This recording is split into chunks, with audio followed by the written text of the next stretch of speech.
Hey, it's Suyin. Welcome to Quintessential Conversations, my little space to think out loud, to get curious, and to make sense of the small moments that often mean the most.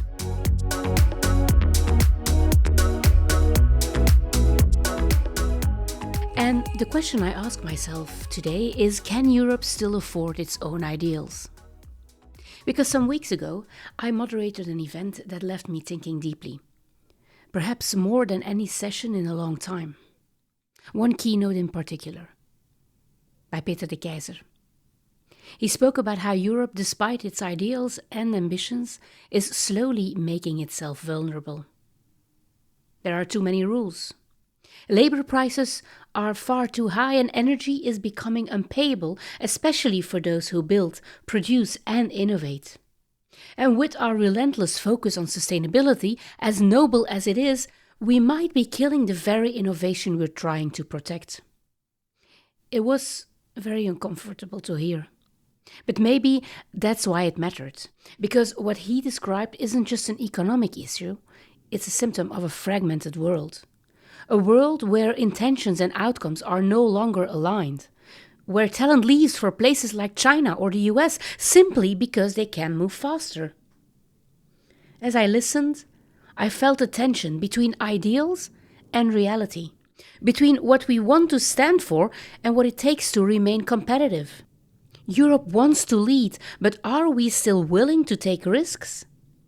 Do we have the courage to simplify, to trust, to empower creativity again?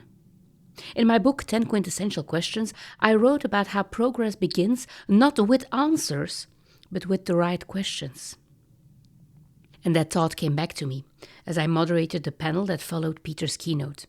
And I also had Mark Thijs in that panel, who shared some very valuable insights, being an ex-military leader. Because in the end, the real question wasn't who is to blame, but more, what if we lost our balance? Our global fragmentation isn't just about politics or economics. I believe it's more than ever about our mindset. If we want to stay strong, we'll need to rediscover unity in diversity, simplicity in complexity, and courage in leadership. So yes, maybe we are living in a fragmented world, but fragmentation doesn't have to mean failure. It can also be the starting point of reinvention, if we dare to ask the right questions.